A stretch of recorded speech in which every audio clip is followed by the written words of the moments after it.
23 floors above the glittering streets of Dubai, Ana Morales stood on a marble balcony, her phone trembling in her hands.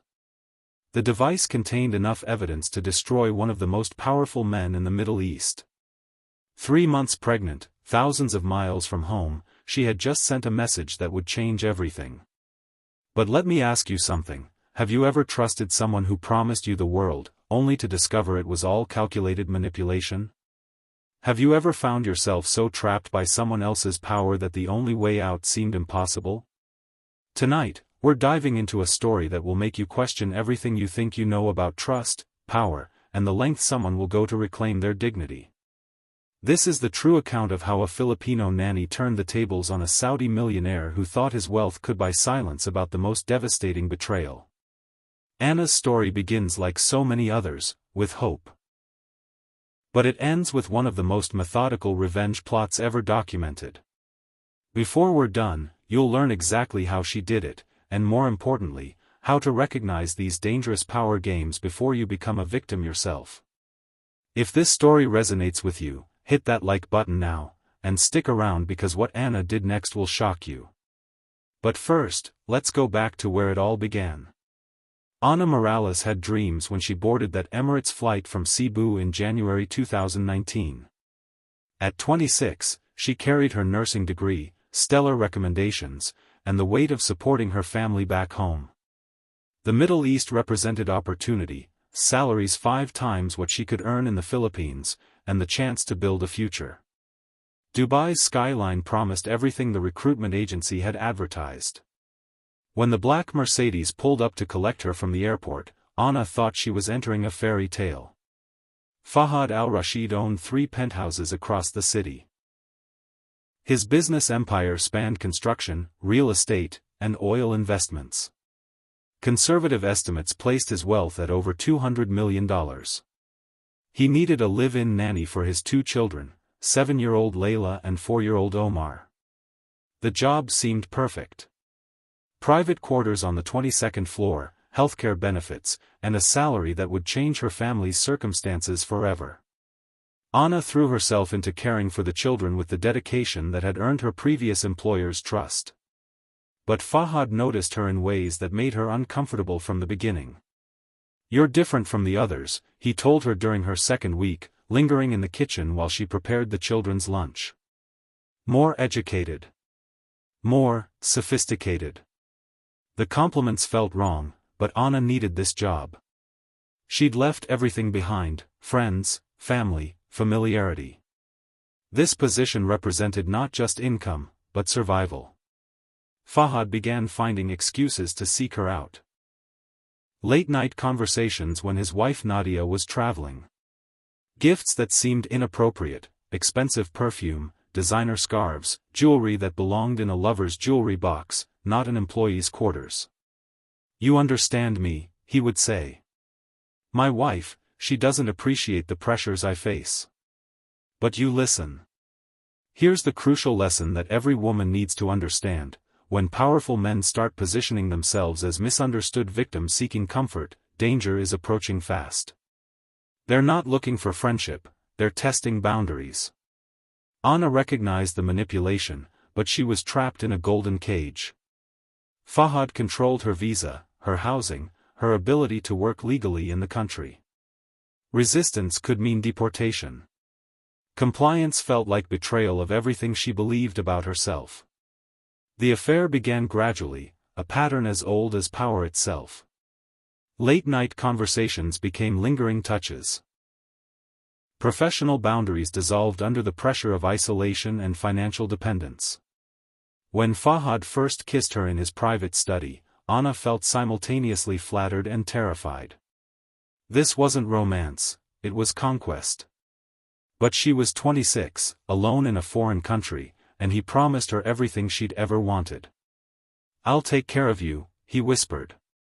"You'll never have to worry about money again. Trust me." That word, trust, would become the foundation of Ana's eventual revenge. For 6 months, Ana lived in a carefully constructed fantasy. Fahad took her to private hotels during his wife's business trips. He promised they would leave Dubai together, start fresh somewhere his family connections couldn't follow. He gave her a gold necklace with a small diamond pendant, a promise, he called it. Anna wanted to believe him. When you're isolated and vulnerable, promises from powerful people feel like salvation. She convinced herself that his late-night whispers about marriage were real, that his plans to relocate his business to Singapore included her. The pregnancy changed everything overnight. Anna discovered she was pregnant on a Thursday morning in October 2019. Her hands shook as she stared at the positive test in her private bathroom. Fear and hope warred in her chest. This could be disaster or deliverance. When she told Fahad that evening, his reaction was immediate and devastating. How could you let this happen? His voice turned cold, calculating. Do you understand what you've done? The caring lover vanished, replaced by a businessman calculating liability. Anna watched him transform before her eyes, the warmth disappearing, the promises evaporating like morning mist. This creates complications, he continued, pacing his study like a predator. My family, my business, my reputation. You know the rules here about unmarried pregnancy. Anna felt the ground shifting beneath her feet. But you said we would. I said many things. Fahad's dismissal was surgical. This changes the situation. We need to handle this discreetly. That word, discreetly, would haunt Anna for months. Fahad's solution was simple: terminate the pregnancy, accept a generous compensation package, and disappear quietly. He presented this as kindness, as protection for them both. I'm thinking of your future, he insisted, placing an envelope containing $50,000 on her nightstand. Take care of this problem, and I'll ensure you have everything you need to start over somewhere else. When Anna refused, Fahad's true nature emerged. The threat started subtly: reminders about her visa status, mentions of how difficult life could become for unmarried pregnant foreign workers. Then they escalated. References to embassy calls that could end badly. Introductions to friends who specialized in making people disappear from official records. Drop a comment below if you've ever experienced this kind of psychological manipulation, because Anna's story shows us exactly how to fight back. The household atmosphere changed overnight.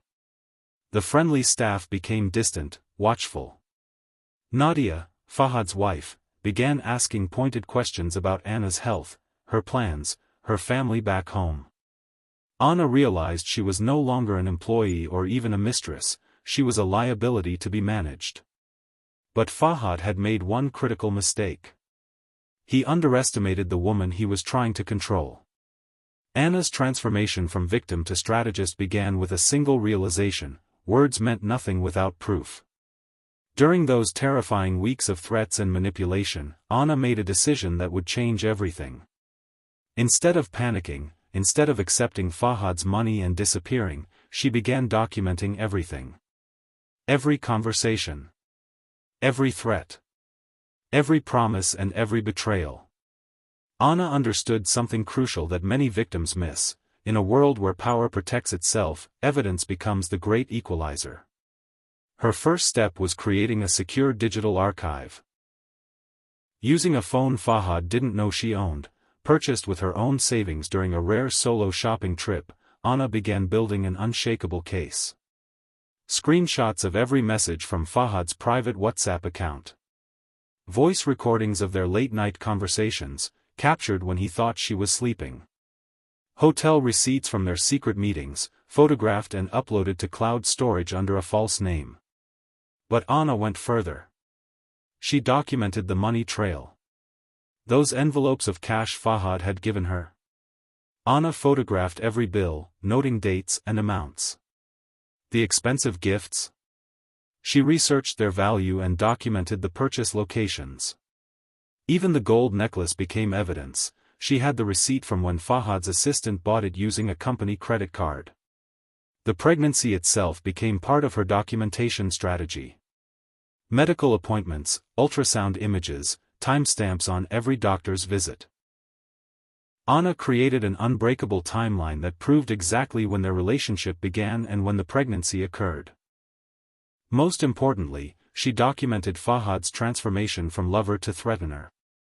"You need to understand your position," she recorded him saying during one particularly heated argument. "I can make your life very difficult if you don't cooperate. Or I can make it very comfortable. Your choice." Those words, captured on digital audio with perfect clarity, would later prove devastating. Anna learned to be invisible while collecting evidence. She seemed compliant during the day, caring for the children, maintaining her professional demeanor.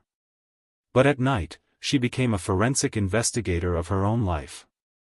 She researched international legal aid organizations, women's rights groups, investigative journalists who specialized in exposing power abuse.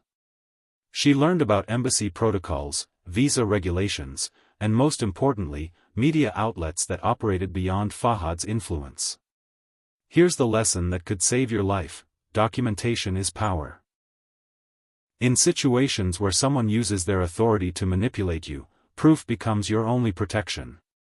Screenshots, recordings, financial records, timestamps, these create accountability where none existed before. Anna spent 3 months building her case. 3 months of playing the victim while secretly becoming the prosecutor. By January 2020, she possessed enough evidence to expose not just Fahad's personal betrayals, but potential financial misconduct, abuse of power, and systematic exploitation of vulnerable workers. But collecting evidence was only the first phase of Anna's plan. Anna's revenge wasn't motivated by anger, it was driven by survival instinct and a desire for justice that had been systematically denied to her. By February 2020, Anna had assembled a devastating portfolio of evidence. But she understood that accusations from a pregnant foreign domestic worker against a wealthy Saudi businessman wouldn't be taken seriously in local courts. She needed a different approach. Anna's strategy was brilliantly international.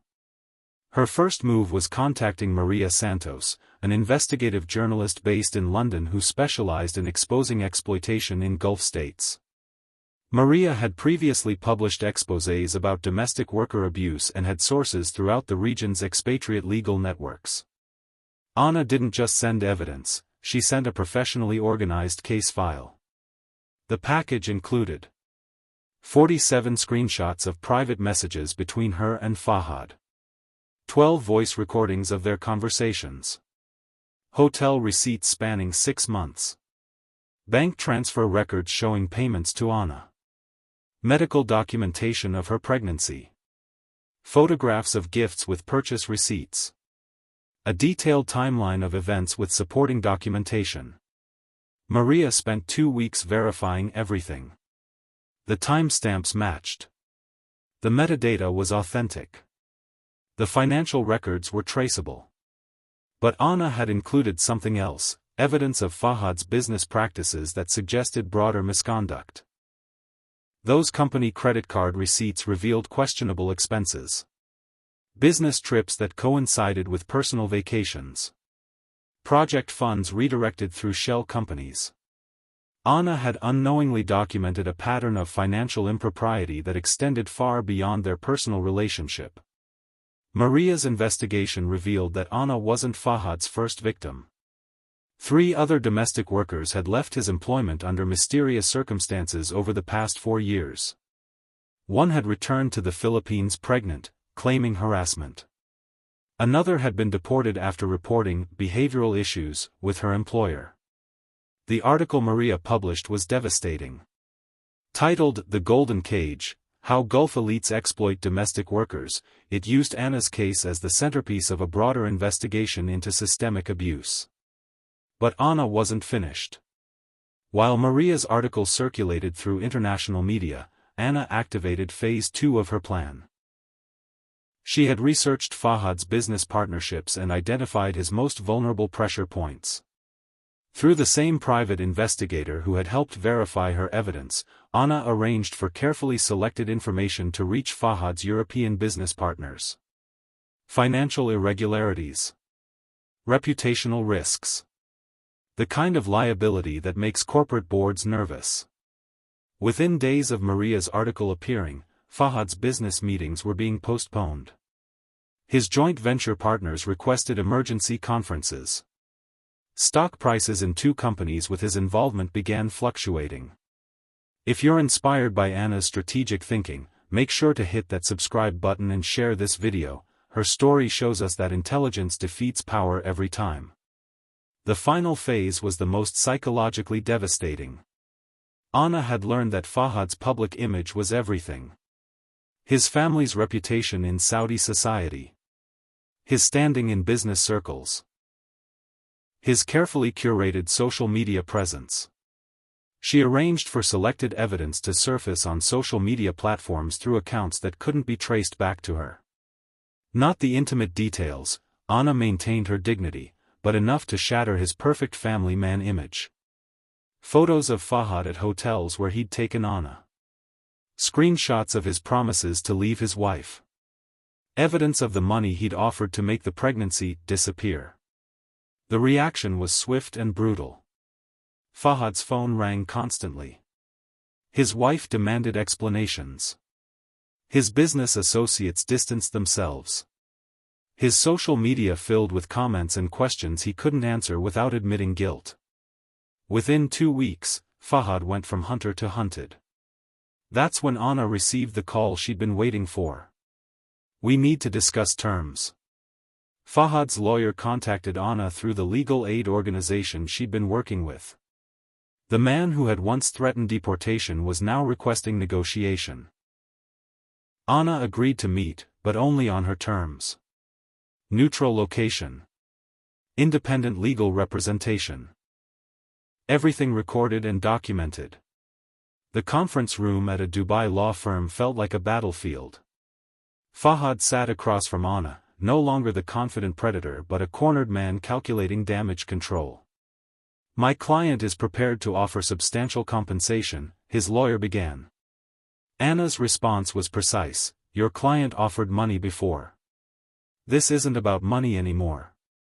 She had learned something powerful during her months of documentation and planning: leverage changes everything. Anna's demands were strategic and comprehensive. First, immediate safe passage out of the UAE with full documentation and no legal interference. Fahad would personally ensure her visa status remained clean, with no deportation records that could affect future travel. Second, financial security placed in international escrow accounts, not hush money, but genuine support for her child's future. The funds would be managed by trustees beyond Fahad's influence. Third, written acknowledgement that Anna had been the victim of workplace exploitation and sexual coercion. This document would remain sealed unless Fahad attempted future retaliation, but its existence protected Anna from being characterized as a willing participant in deception. Fourth, and most importantly, complete freedom to tell her story. No non-disclosure agreements.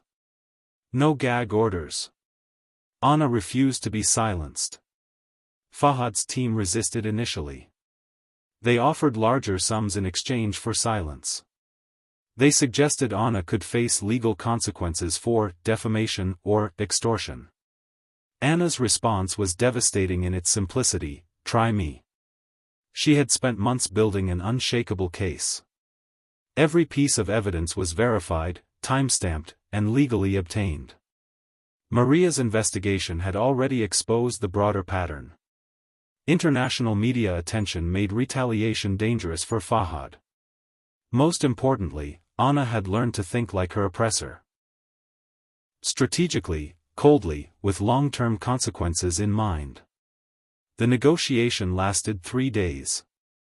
Fahad's lawyers tried various intimidation tactics, but Anna had prepared for each one.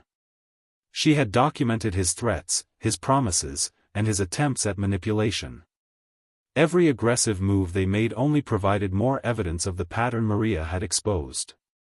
Finally, Fahad himself spoke directly to Anna. "What do you really want?" he asked, his voice tired, defeated. Anna's answer revealed the transformation she had undergone: "I want my life back. I want my child to be safe. And I want you to understand that powerful men can't buy silence anymore." The settlement was signed on a Friday afternoon in March 2020. Anna would leave Dubai within 72 hours with complete documentation, financial security, and legal protection. Fahad would make no attempts at retaliation and would cooperate with any future investigations into his business practices. But the most significant victory was psychological. Anna walked out of that conference room as a different person, no longer a victim, but a woman who had outmaneuvered one of the most powerful men in the region. Anna gave birth to her daughter in a quiet clinic in Manila 6 months later. As she held her child for the first time, she felt something she hadn't experienced in over a year: complete freedom. The settlement had provided more than financial security. It had returned her dignity, her agency, and her belief in justice. Fahad's story took a different trajectory. The media attention had damaged his reputation permanently. Several business partnerships dissolved. His marriage survived, but his public image never recovered. Most significantly, Maria's investigation prompted other victims to come forward, leading to broader scrutiny of exploitation patterns in the region. But Anna's victory came with complex emotions she hadn't anticipated. Revenge, even justified revenge, carries psychological weight. She had spent months thinking like her oppressor, calculating, manipulative, focused on destruction. Returning to normal life required healing from both Fahad's betrayal and her own strategic hardness. Let me know in the comments what lessons from Anna's story resonate most with you, because these insights could protect you or someone you love. The broader implications of Anna's story extend far beyond personal revenge. Her case highlighted systemic vulnerabilities that affect millions of migrant workers worldwide. The power imbalances she exploited exist in countless employment relationships where documents, visas, and economic desperation create opportunities for abuse. Anna's strategy succeeded because she understood several crucial principles: documentation defeats denial. In a world where powerful people can rewrite narratives, evidence creates unchangeable truth. Screenshots, recordings, financial records, timestamps, these become legal and social accountability when word against word fails. International pressure circumvents local power. Anna couldn't get justice through local systems designed to protect wealthy men. But international media, foreign legal systems, and global business relationships created pressure that local influence couldn't contain. Strategic thinking beats emotional reactions. Anna's revenge succeeded because she planned methodically rather than acted impulsively. She studied her opponent, identified vulnerabilities, and executed a coordinated campaign rather than relying on accusations or emotional appeals. Collective action amplifies individual voices. Anna's story gained power when connected to broader patterns of abuse. Maria's investigation revealed systemic problems, making Anna's case part of a larger narrative that demanded attention. Most importantly, Anna learned that survival sometimes requires temporarily adopting your oppressor's mindset. She had to think ruthlessly, strategically, and with calculated precision. This transformation felt uncomfortable, even necessary evil. But it provided the tools needed for victory. Today, Anna runs a childcare center in Quezon City. Her daughter is learning Tagalog and English, growing up surrounded by other children and the laughter Anna remembered from her own childhood. The gold necklace Fahad gave her hangs in a frame on her office wall, not as a trophy, but as a reminder that promises require proof, and power requires accountability.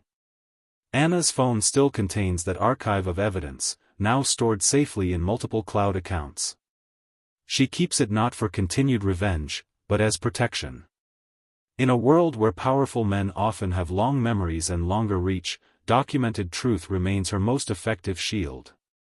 The lessons from Anna's story apply far beyond her specific circumstances. Trust your instincts when power dynamics feel wrong. Document everything in potentially exploitative relationships. Build support networks beyond your immediate situation.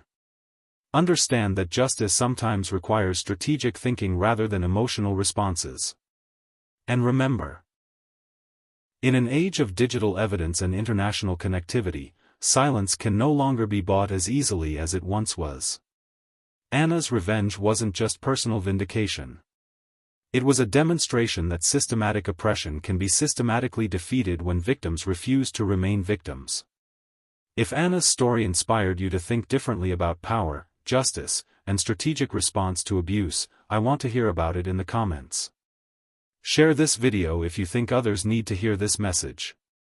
And subscribe because we'll continue exploring stories that reveal how ordinary people can defeat extraordinary power. Sometimes the most radical act isn't destruction, it's refusing to be destroyed. Ana Morales proved that documentation, strategy, and unwavering determination can level playing fields that seemed permanently tilted toward wealth and influence. Her daughter will grow up knowing that her mother didn't just survive. She fought back, won, and built something beautiful from the ashes of betrayal. That's the kind of revenge that changes the world.